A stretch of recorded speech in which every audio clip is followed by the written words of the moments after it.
Hi, Wendy. Mm-hmm.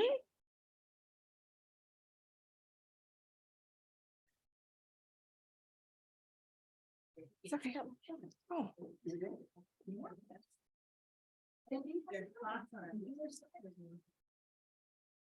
For those of you joining us on Zoom, I would recommend that on your paper, you do 1 through 10, and then 1 through 3, and then 1. So many times when we take classes like this, you guys, if you haven't been in one of my classes, so many times when we take classes like this, we get all these ideas, we get notebook paper full of ideas, and then nothing. Because we're overwhelmed and we want to try it all, and then we don't try anything because we don't know where to start. So when I first started teaching, we came up with this form. So I know you guys can't see it online, but it's basically your top 10. So while you're taking notes, kind of, if that's like a really cool thing that you're really excited about, put that in your top 10. Then before long, we're going to whittle that down to your top 3. And then you're going to pick one thing that you're going to implement within the next month or so. Okay, that's what the note, you can for surely write on the back if you're that enamored by all I have to say. You can definitely write down more on the back, but this will help you get a little bit organized so that when you put this sheet away and don't do anything, at least you felt organized doing it. Right? Because we're all like that. Okay, so for you, I think you all know me. I'm Jackie. I don't claim to know it all at all. I just want to share what I do know in hopes that it might help you learn something and take away something to grow your business. So I was tasked with the class on mindset in a changing market. And one of the things that I have seen over time, and I have been very, very guilty of myself, is when October hits, everybody's kind of burnt out. David always gives this to me and that never works.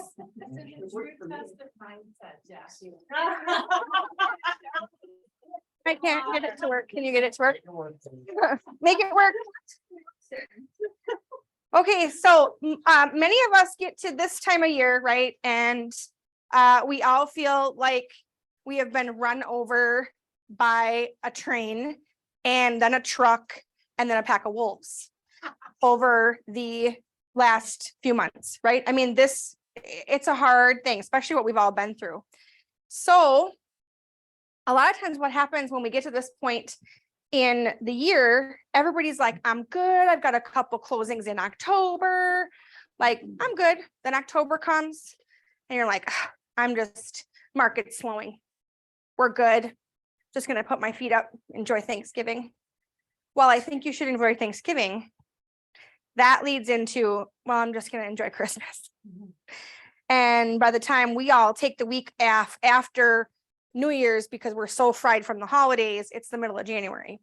And then you're thinking, haven't had a closing since October. I should probably work. New year, new habits.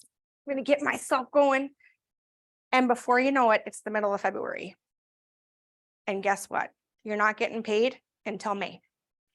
So now you've taken all this time off during our seasonally slow time, and it's hard to get ramped back up again. So hopefully you'll find something today that will help you keep going.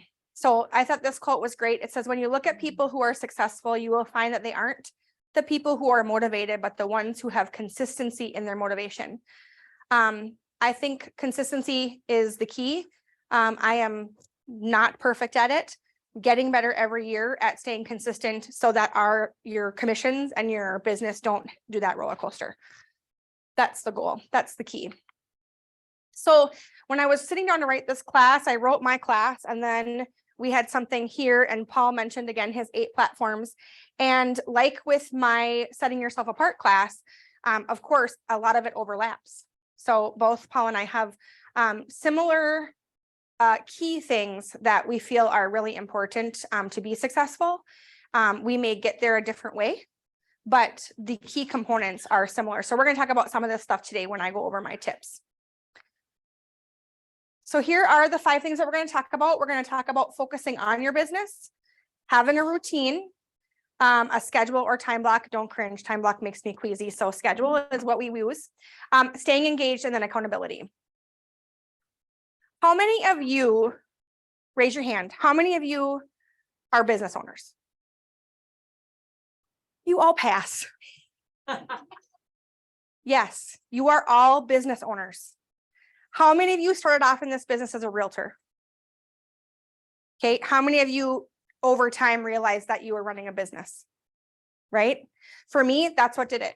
So you have to wear a ton of hats, right? You're the CEO, you're the CFO, you have to handle the accounting and the marketing and the the admin piece of it, database management, all that kind of stuff. You're handling all of that.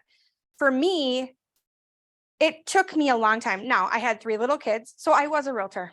That was it. I was just doing real estate because that was something I could do while my kids were at home. We personally didn't want to do daycare, so I could be at home, do the fun things with my kids, and make a little bit of money on the side. But it wasn't until, as you can see, from 2013 to 2014, that I decided that I needed to run my business as a business. And from there, thank goodness, it's just been great since.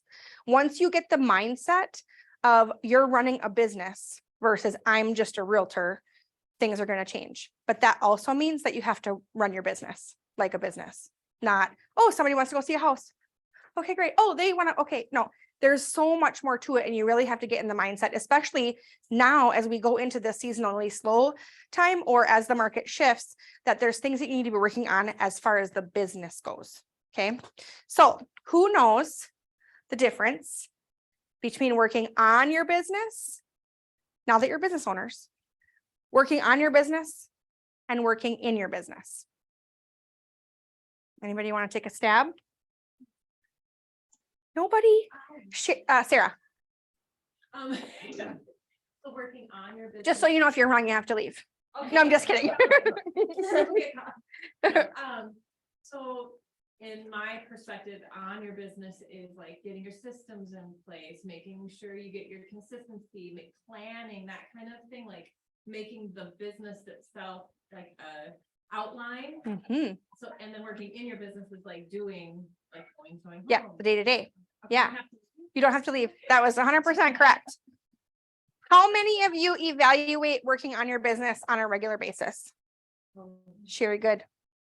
Some of you. Okay.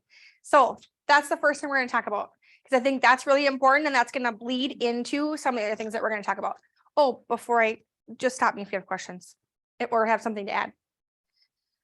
So things that you can do to focus on your business. Again, this is a really good time for you to be doing that as the market can slow, even though I firmly believe that there's always an opportunity to sell and buy houses. People are having babies, getting divorced, job change, all that.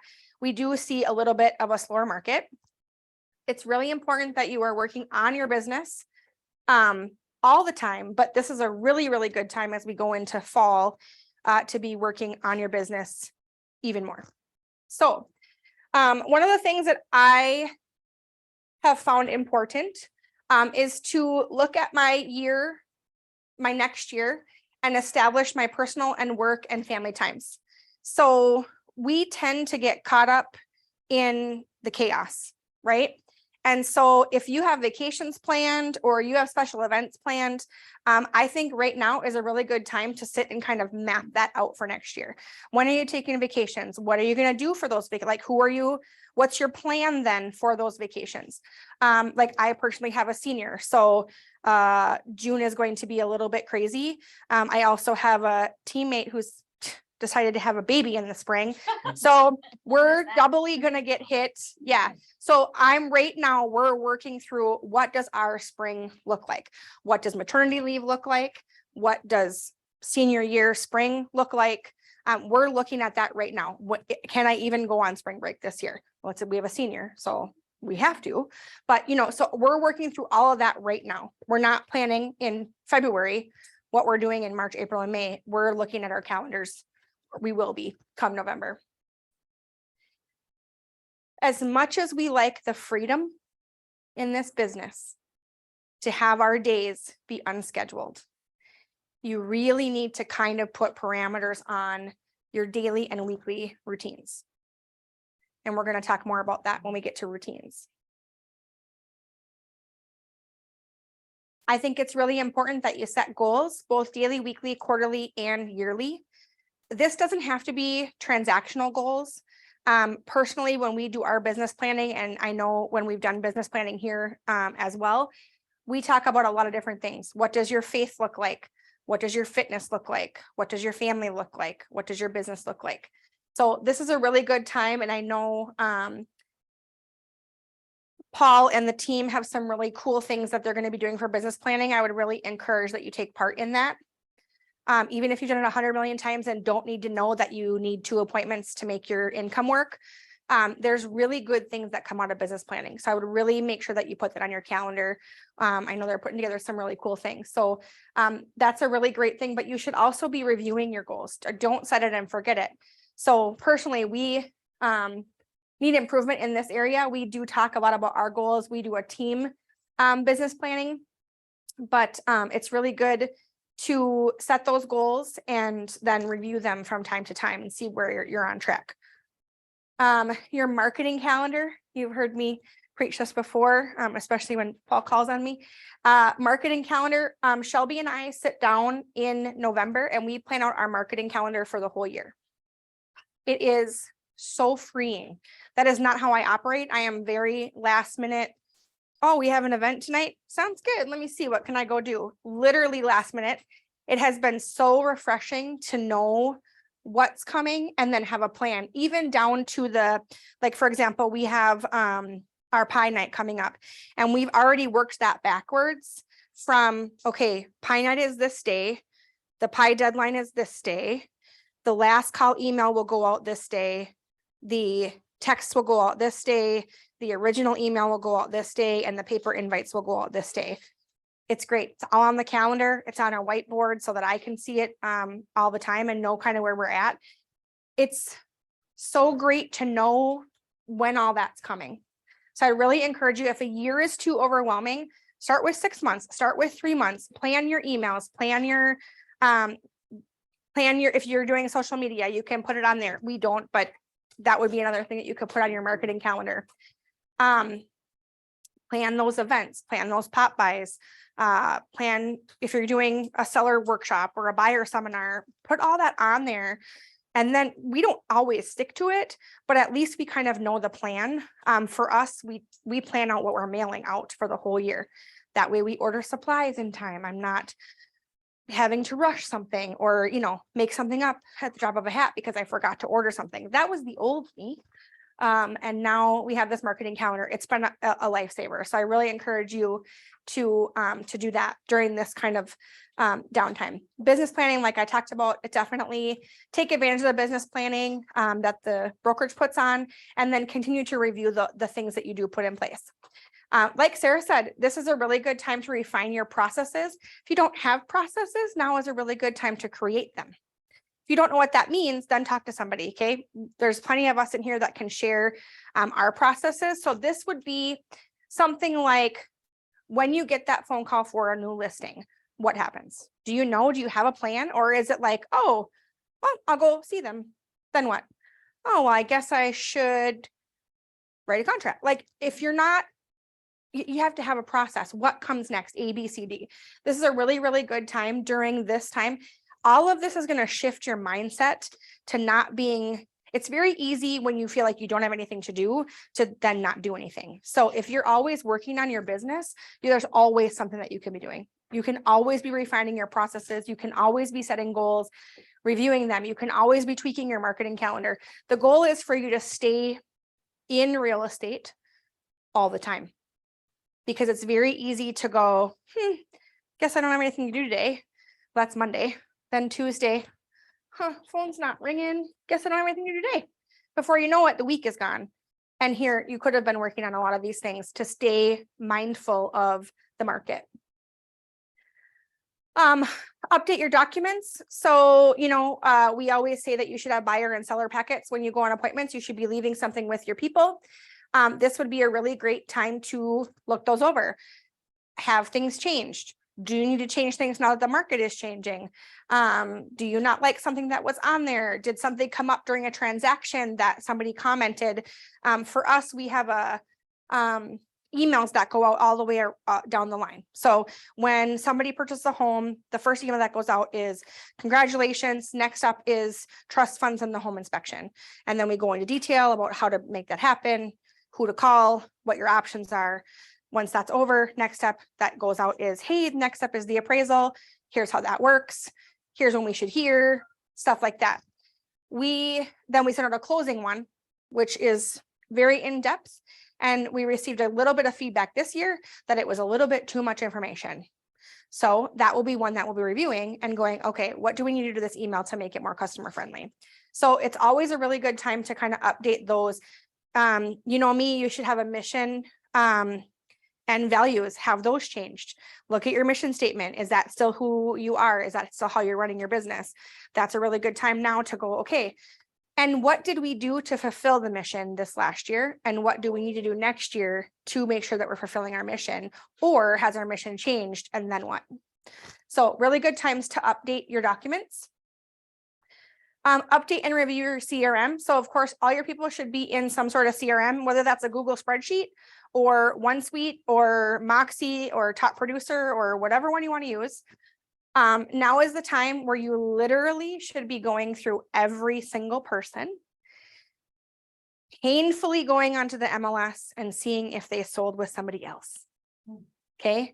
Now would also be the time that you should be doing check-ins with them.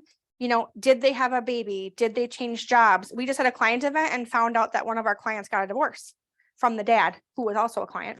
No idea. We've been mailing to him. He's like, I got a divorce like a year ago. Okay, so bad on me. We haven't followed up with them.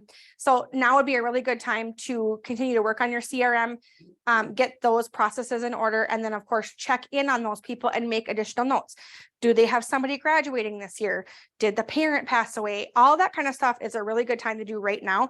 And it's really kind of easy during this season because people don't think it's weird to call and say, hey, you know, November, super thankful for you. Just wanted to call and check in. Nobody thinks that's creepy. Or same thing, Christmas. Hey, I just wanted to call and wish you happy holidays. Hope everything's going really well. You know, it's a 2-second phone conversation, but it's a really good time to be working on that. And how many of you have a budget?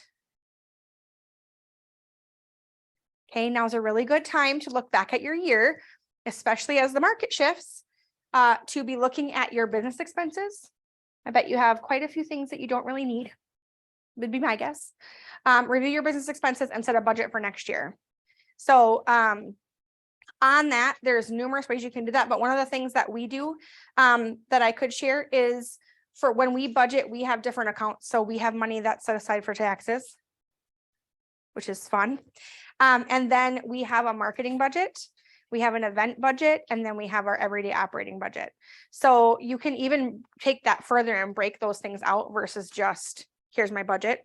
You know, we have it figured where we need X amount for some of the stuff that we want to do. So Anthony on my team, who is our CFO, he knows how much out of every commission that we need to put in those things to then not be short somewhere down the line. So these are all really good things that are going to take your mindset from here we are in the off season, or I have nothing to do because the market is slow, to I'm running a business and right now is a really good time for me to tweak my business. So work on your business. Questions? Sarah. Is there a typical amount that, I don't know if you know, but is there a typical amount that people use for marketing for? Okay. We just review what we spent the last year. And then I look at that and go, okay, we're not doing this next year. We're not doing this next year, or we're doing all this next year. So we need. Yeah, we're constantly evaluating what we want to spend our money on. And I'm guessing in this changing market, marketing might look a little different.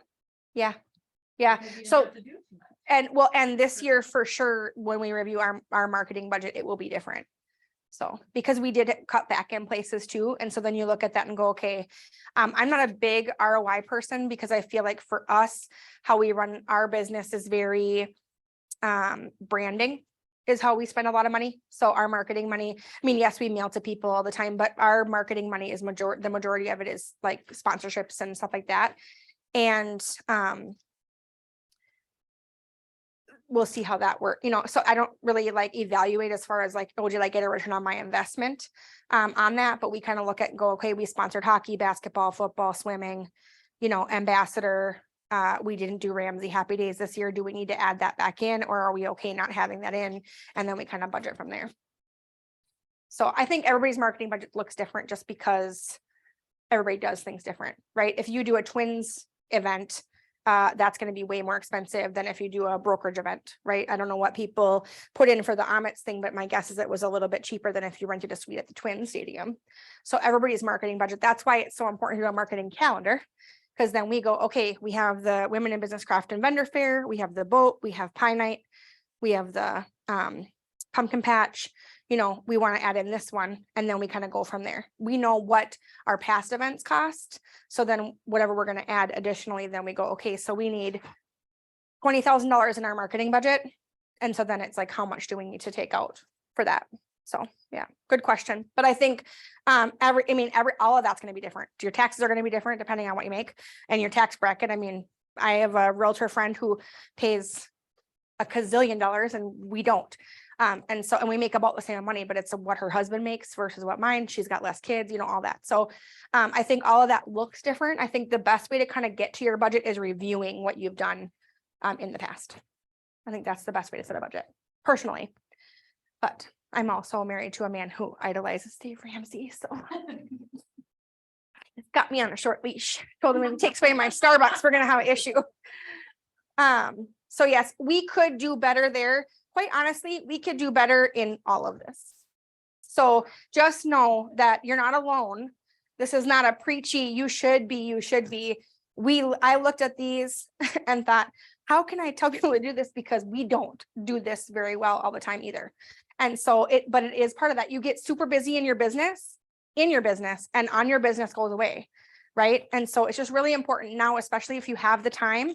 And again, for me to tie it into mindset was just that if you're working on your business like a CEO, you are going to have the mindset of, I need to be working.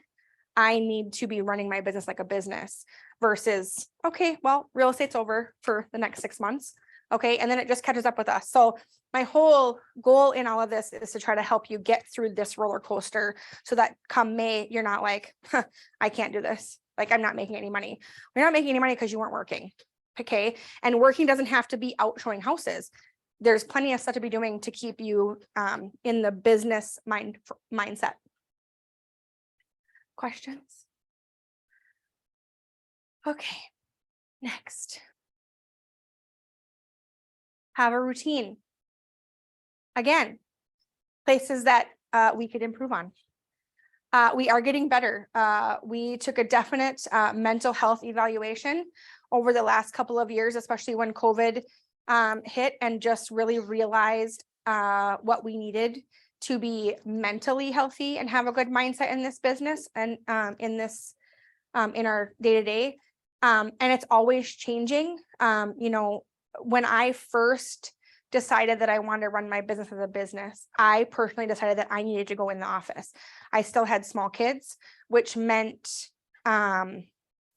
laundry, dishes, messy houses. My youngest son has autism and he liked to dump toys everywhere. We had trains and train tracks, and it was very difficult for me to work from home and not think I should be doing those other things. I should be making dinner. I should be doing the laundry. And one day it just came up in conversation that I was home all day. And I went, I am no longer home all day. And it was very difficult to separate. It was very difficult to separate your work day from your personal day. My computer was on the table, so it was easy for at 6 o'clock at night to be, I just have to do one thing. Well, we all know what that turns into. It turns into something else. And so for me and my family's health, and my marriage, we decided that it was best if I go into the office. And that is not everybody, if you listen to the panel, Kate, she rocks it at home, which is totally cool. For me, now I'm in a phase of my life. For a while this year, we worked from home. That's fine. And that works now because I don't have that. I know I have to be working on my business, but if you're not in that mindset, I would really encourage you to have a devoted workspace. Mine again has kind of turned into the kitchen table. I try really hard not to because it, kind of messes up things, but I do have a home office. So it doesn't matter where, but I guess I kind of skipped ahead. Establish your workspace, whether that's here, your home office, a coffee shop, it doesn't really matter, but it has to work for you. Back to routine. I used to get up and get kids to school at 8 o'clock and come in the office. And then I was here from 8 to 4, and then I would go work from 4 to 10. And started to realize like I can't consistently function that way. And so for me now, you'll see my example routine. This is Tuesday, Wednesday, Thursday. We have flex time on Mondays and Fridays for our team. So, and I'll kind of talk about that when we get to schedule, but for us personally, Monday morning is kind of a flex time. So Shelby's working, but I don't have to be. I'm either getting caught up on work stuff or I'm getting caught up on home stuff. So I'm either meal prepping for the week or grocery shopping, or maybe I'm just sitting in front of the fireplace with the cat. Could be anything. Monday afternoon is our team meetings. Tuesday, Wednesday, Thursday, we're always in the office or at other real estate things. And Friday is a flex day. If we're busy, Friday means we're coming into the office. It might mean that we're doing something as a team, and it might mean that that's our personal day. Shelby's working, but it's kind of one of those a little bit more chill days. This last Friday, I got my nails done, then I went to a home inspection. So, it's kind of a mix of both because then you're generally working on the weekend. So, it's really important though that you establish a routine in the morning. For me, what puts you in your work mode, I think that's also really important that you think of. For some people, you can work in your pajamas all day and you're very, very productive. I'm not. I have to get dressed. And when I say get dressed, I mean like pants, not leggings. That makes me want to go to dance class, but that's me. My sister, we just had this conversation and she's like, I have to put my tennis shoes on. Until I put my tennis shoes on, I do not function. Okay. So what puts you in your work mode?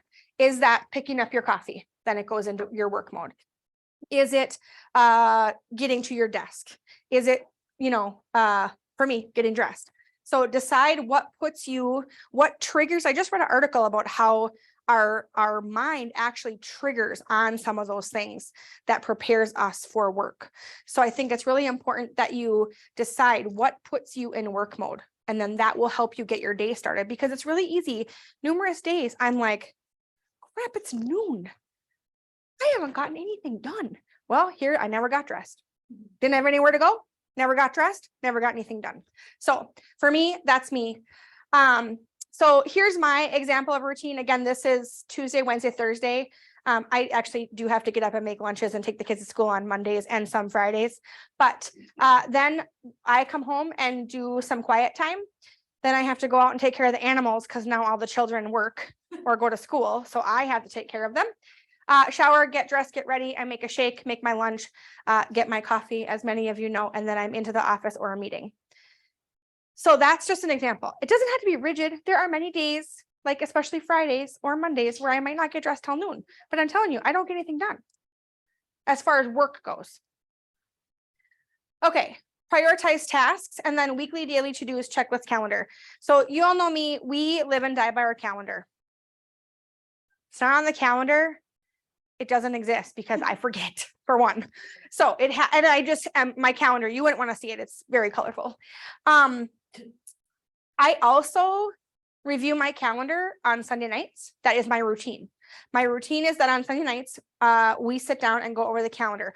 Who has to pick up here? What do we got going on what night? We meal plan. So what are we having? Okay, well, this day I have to work late, so something's going in the crock pot. So all that kind of stuff, that's my routine. So Friday night, we sit down and kind of go over what the week looks like. And for me, mindset wise, that has taken a lot of the anxiety out of me being a mom and a wife and a real estate agent at the same time. Okay, so a lot of that routine for me has given me some control back over the anxiety that I've had with being spread too thin and doing too much. And so that way I kind of know what my week looks like. My husband knows what my week looks like. We know what the kids' weeks look like. Now, does it always go that way? No, just this morning, I got a text saying, hey, can you pick up the kids at school? I'm not generally the pickup person. I'm the drop-off person.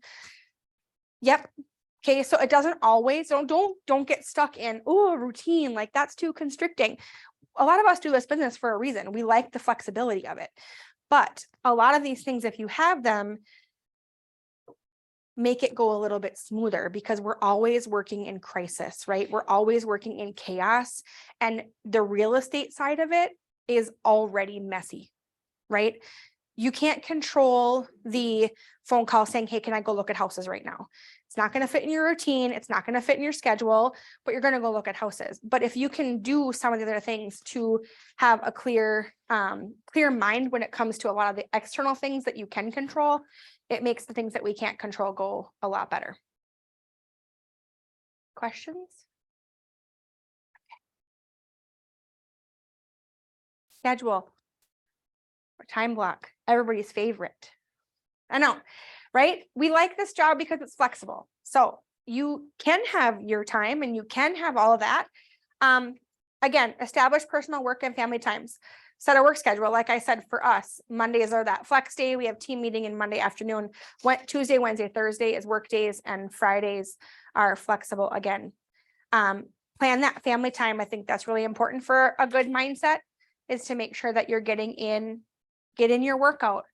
If that's important to you, make sure that your gym time is scheduled, non-negotiable.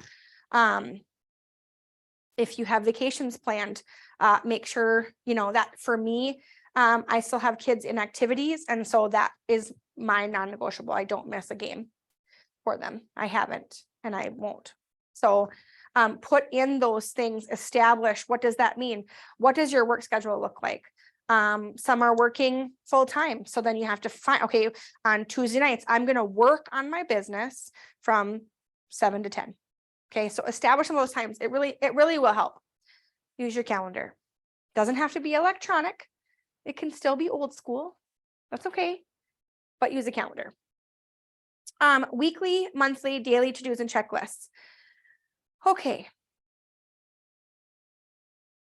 Most of us in this business kind of fly by the seat of our pants. I don't want to speak for everybody, but it's been my experience that a lot of times we are just working on the day-to-day tasks that come flying in front of us. So I, again, think it's really important to have monthly, weekly, and daily to-dos and checklists. So for one, kind of that monthly, that's probably more of your marketing calendar or your project calendar. Look at monthly. Amy sends out a great calendar of classes for the whole month. When you get that, you should be putting that on your calendar. Go through the list, put those classes that you want on the calendar. When she sends the weekly email, make sure that you're double checking that things haven't changed, and that you still want to go to some of those classes, which I highly encourage. That's the kind of stuff that you should be scheduling and time blocking for monthly and weekly. Daily to-dos. I try, when we do our team meeting on Mondays, that's when I establish my weekly or daily to-dos.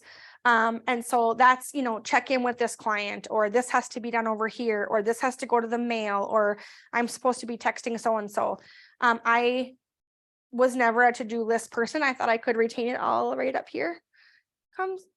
I can't. I don't know if it's as I get older, I can't, or now, like I always say, like the Rolodex is full. Like there's no more space to keep track of what I'm supposed to be doing.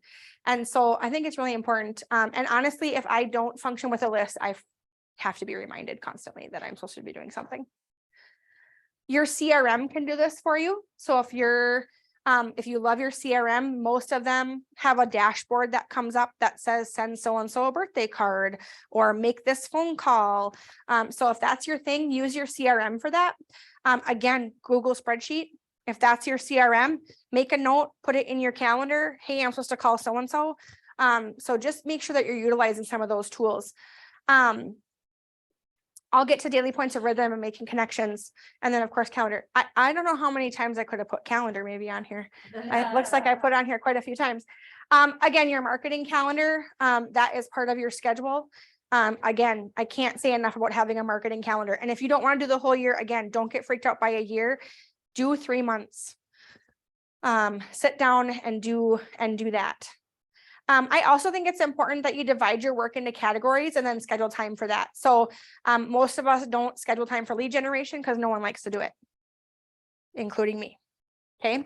Again, that doesn't have to be calling, right? We've had numerous discussions about that. If you've come to other classes, if you've been to Paul's masterminds or Synergy too, you know, lead gen isn't phone calls anymore. Lead gen can be your one-on-one coffee dates, right? But when are you setting those up?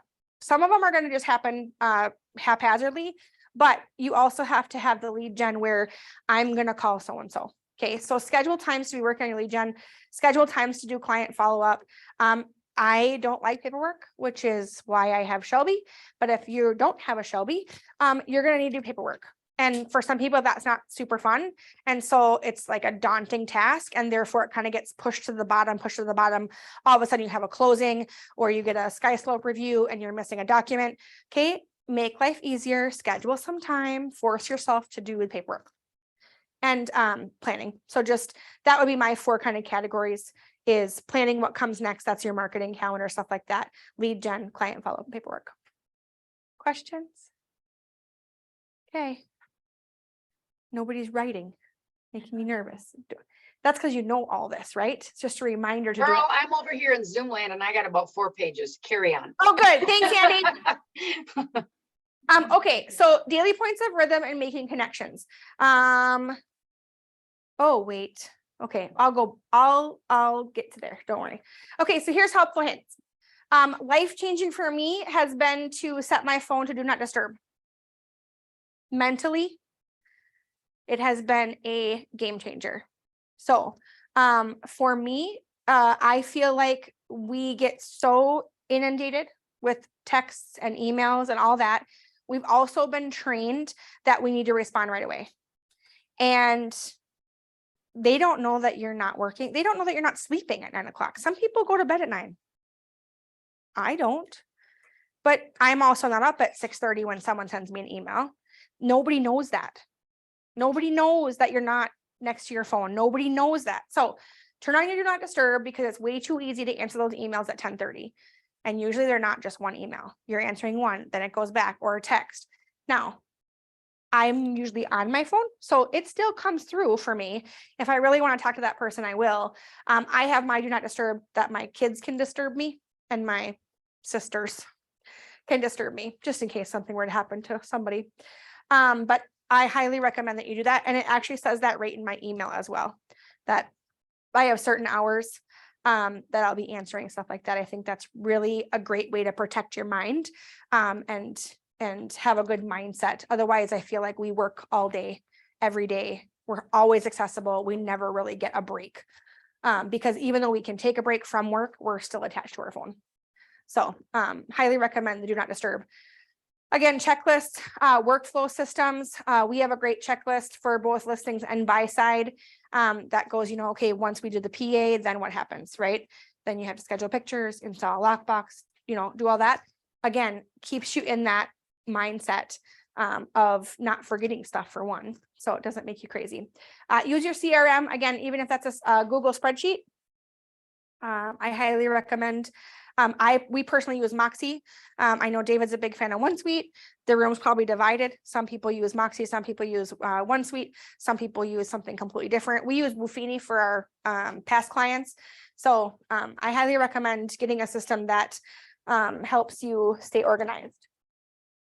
Again, closed office times. For us, our autoresponder goes on for holidays. That it is important for our team. One of our core values is family, and therefore we need to allow our team to take time with their family uninterrupted, and that we will not be answering texts or phone calls or emails over the holiday. So 4th of July weekend, Labor Day weekend, Memorial Day weekend, spring break for me, stuff like that. We put on our, doesn't mean you can't respond, but it sets the expectation that you may not get back to them right away. It's okay, haven't lost the deal yet. As far, so for us, offsite meetings, that has helped a ton too, because when you do come in, you can get interrupted, or when you're at home, you can get interrupted if there's people there. And so we tend to get organized offsite. So we meet at a coffee shop and do our team meetings, and then you're not getting distracted. Again, these are just helpful hints, not going to work for everybody, just things that we kind of do. Whiteboards. How many of you have a whiteboard with your leads in your office? It's in my car. Okay, good. It's all done. For me, I'm a very, so I struggle with ADD. So for me, I'm a very visual person. And so you could tell me that so-and-so called, and literally I will forget by the next day. It will not be on my radar. If it's not happening in front of me in that moment, it's very easy for me to kind of just, have it go to the wayside. So for me, whiteboards have been great. We put all our leads on there. That helps me when I'm sitting in my desk, when I'm working on my business, to be able to look at those leads and go, oh, you know what? I have to follow up with so-and-so. Some people use calendar alerts. That would also be fine. Stuff like that. So for me, I use whiteboards. We also post our goals. So we have our first, second, third, fourth quarter goals on the whiteboard. That keeps me accountable to make sure that we're on track, or where I need to step up a little bit. So we'll get to that. And then I talked about calendar alerts. Okay, so daily points of rhythm and making connections. I can't take credit for daily points of rhythm. We revamped it. But I originally got the idea from a guy, his name is Ashton Gustafson, and he equated everything with music. And basically it is a task sheet that keeps you doing things on your business instead of in your business, that is going to help keep that roller coaster from not happening. Okay. So you can assign points. Making connections I made, and it's very similar. So here are some examples. So this daily points of rhythm is a weekly activity tracker. And again, you can make this however you want. This was the one that we used for quite a while. And you got a certain point value for doing things that were building relations and building your business, but not business things. So then you could track it. We also had our non-transactional goals. So this, or tasks that would be like mail out this and, stuff like that, that were task oriented. And then our next week's prospecting touches. So we would set a goal for points, and then you have to try to get there. I never filled this part in, just so you know. The calls 1 to 20, never. So making connections is kind of the same thing. So when I coach, this is what people get, is this making connections, and it's filled in with their own things. So this is just an example. I'm not exactly sure who it was for. You get, again, different points for different phases. So impersonal touches, personal touches, and face-to-face touches. Again, you set a weekly goal, a daily goal, and then we've, gave some options, and then that was kind of the whole thing there. It keeps you mindful of what you should be doing, working on your business to continue the flow, right? Because that's the goal. So things on there, if you can't read, it's in kind of funky print. So impersonal would be like mailing, mass email, social media. Handwritten card is kind of personal. I guess that one could go on the other side. So all of this was relation building, not like actual business. Like, hey, you want to go look at the house? That's not on here. This is all to keep you mindful of what you should be working on the back end, so that you do get that phone call for, hey, I want to go look at a house. Okay. Questions? Yeah. Where can we find that? I can give you that info. Yep. Jackie, I just have to tell you, I love at the bottom, real estate as a contact, sport contacts to connections, connections to contracts. That's good. Thank you. All right, number 4. I was gonna look at the time. How am I doing? Am I okay? I tend to get long-winded, people. Okay, these two, well, we're gonna breeze through them. Okay, so stay engaged. I think that is one of the best things that you can do for your mindset, especially going into a seasonal market or a shifting market. It's really easy to get discouraged and then just kind of hunker down. And I'd rather go shopping today than work on the business. I don't have anything going on anyways. I might as well just go shopping. That would be me. Retail therapy always works. So for me, this is a huge tip to stay engaged. Number one, think you should get involved. Okay. Personally, I think we are at a brokerage who encourages the top two here greatly. And I think that it's a really good thing. I know for me, I always feel inspired and encouraged and motivated when I come into the office. Again, not for everybody. So if that's not your thing, it doesn't have to be here, then go find it, right? If that's not your thing, then go and get it elsewhere. But I do think that here, it will change your business to have to come in. So get involved, do the one fun stuff. When we have activities, join an accountability group, go to the happy hours. Doesn't matter if you bring an agent. Janelle likes to treat us no matter what, right?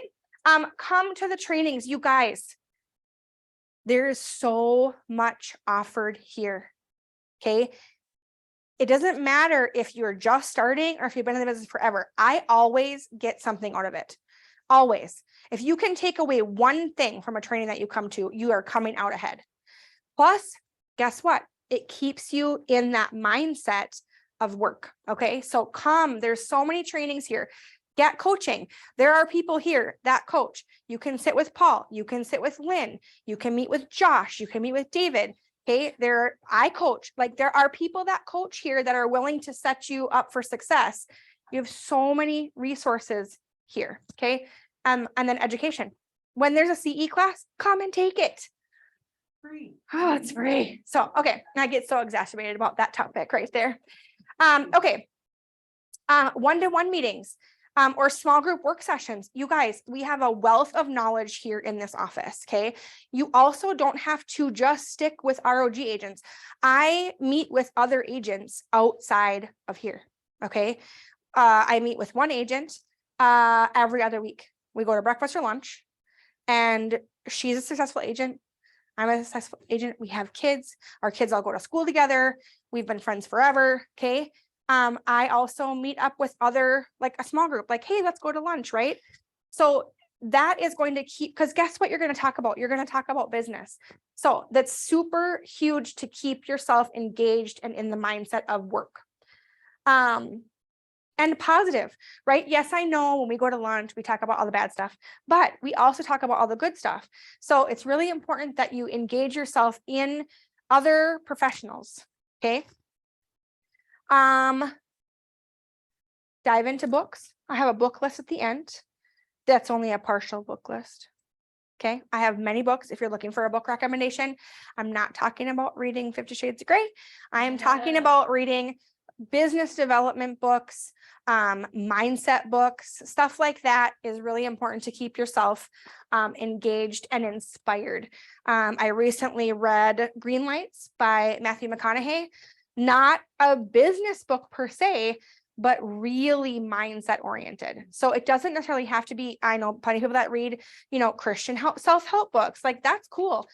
Take care of your mental health. Your mindset will change if you're inspired and motivated. You will continue to do that. Audiobooks, podcasts, join a book club. So I'm in a book club. It's cross brokerage. It actually also has insurance agents, loan officers, and a title person.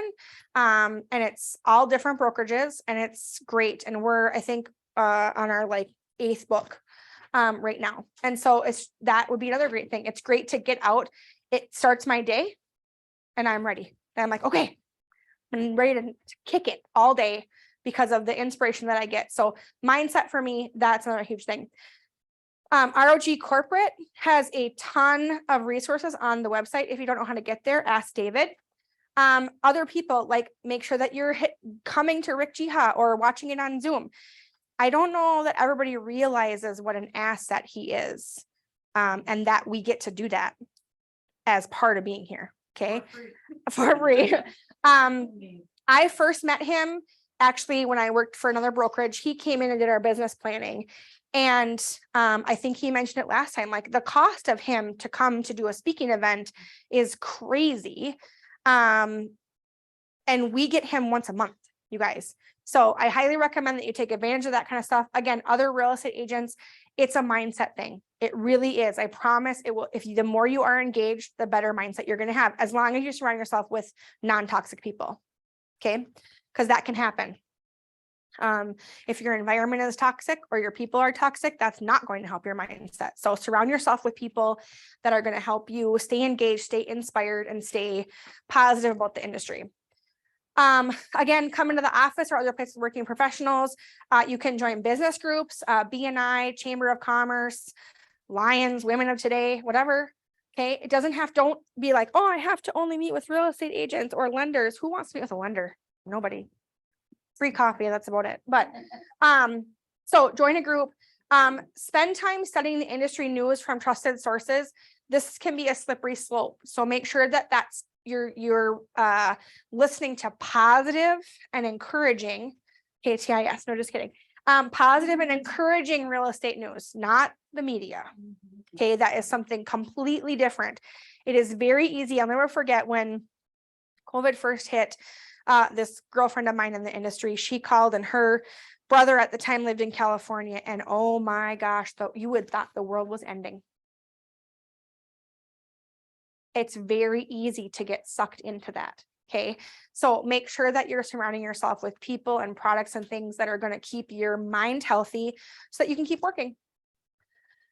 Surround yourself with motivation and vision boards. Again, whether this is a devotional in the morning, or a business motivational quote, there's tons of apps and stuff out there that you can use. Vision boards are great. I've always wanted to do one and never have done one. But I know there are people here that have done vision boards. I really think that's another great way to kind of keep your eye on the prize, keep your mindset in a positive way, and keep moving forward.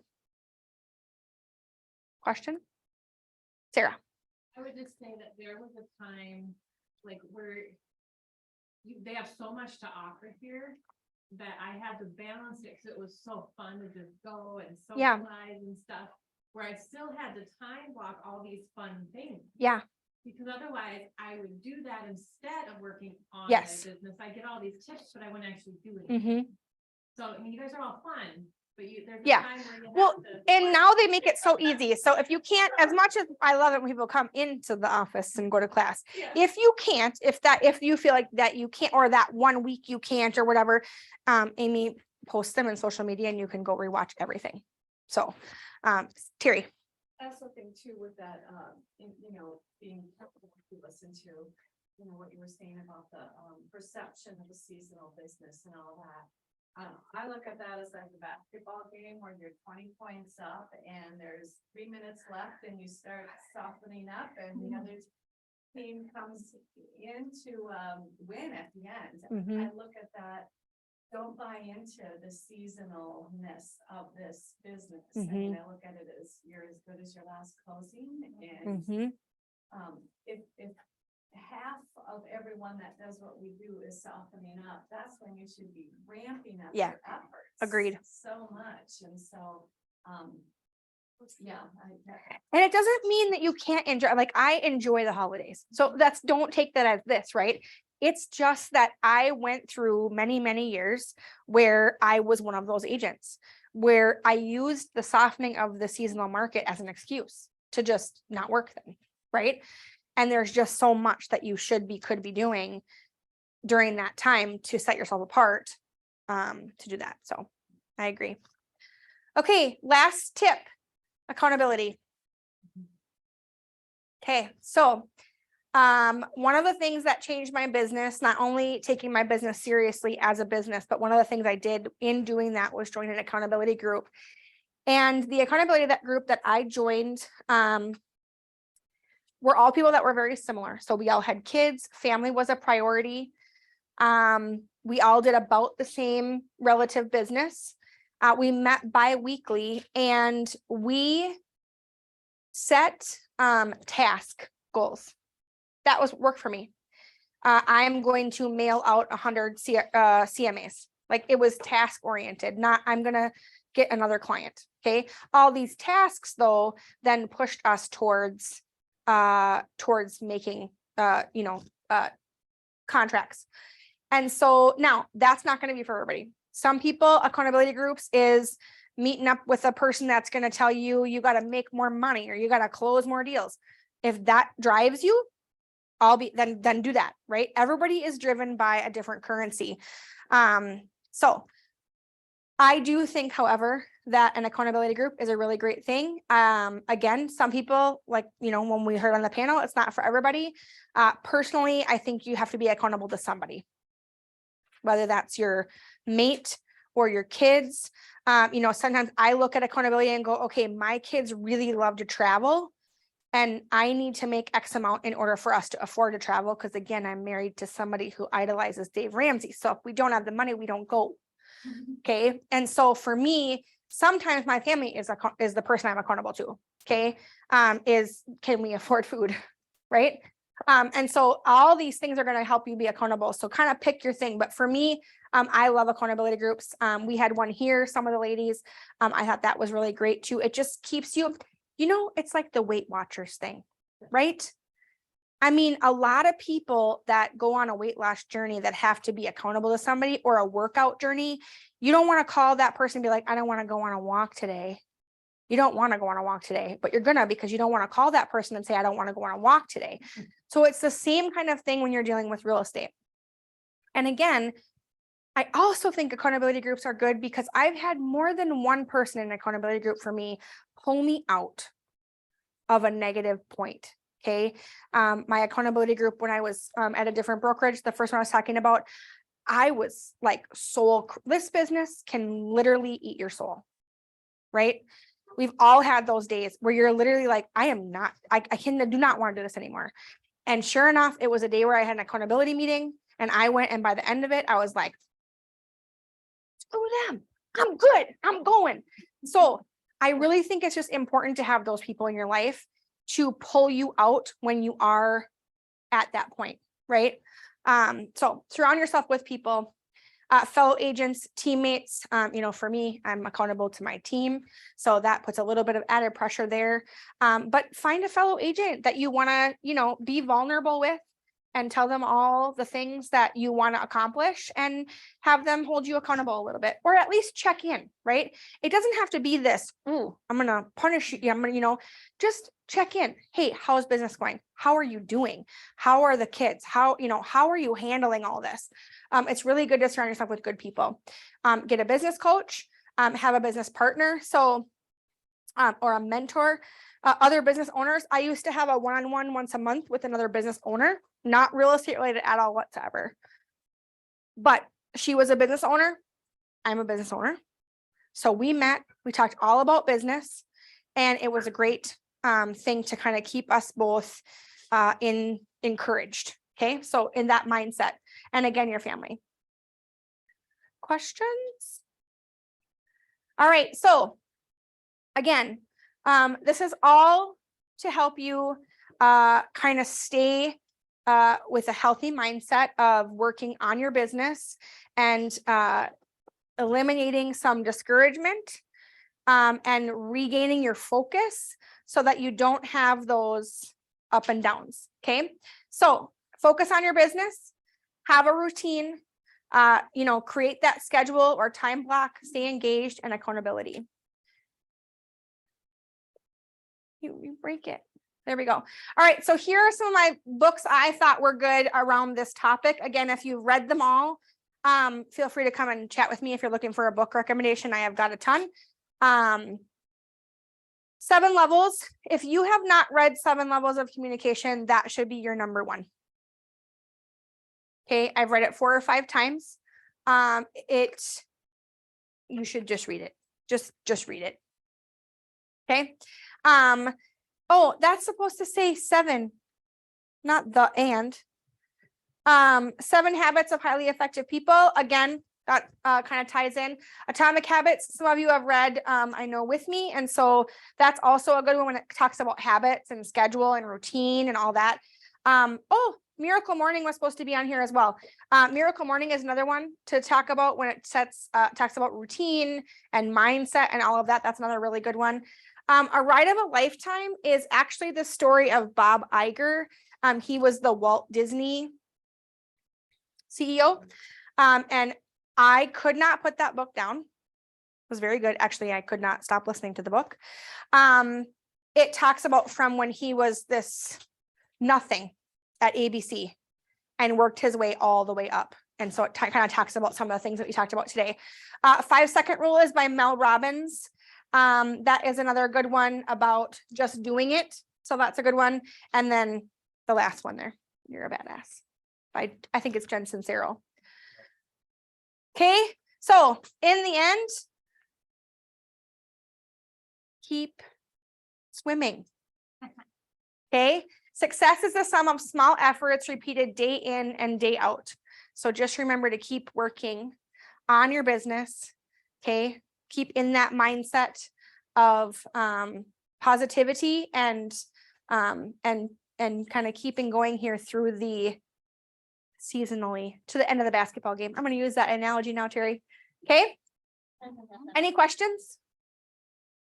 I have a mindset thing. It's a business coach that I know outside of here in real estate, but I've sat down with him a couple times on things. He's really got some great perspective.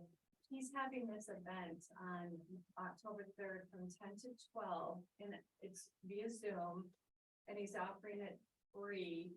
But I mean, it has a nurse who has a doctorate in psychology, and when you use the word hypnotized, you think like, oh my gosh, that sounds so odd. She's got that chapter of her life, just kind of with I think habit forming and tools and skills. So if anyone's interested in registering for that free online event, just shoot me an email and I'll send you the link. Thanks, Terry. All online stuff. Cool. So if you're in class today, because I like it when you come to class, makes me feel good. I have these mindset cards in ROG colors. I mean, how cool is that? So I have these mindset cards up here. You are welcome to come and grab one of them and take it with you. Thank you. Thanks, guys. If you have any questions or need resources, come and chat with me.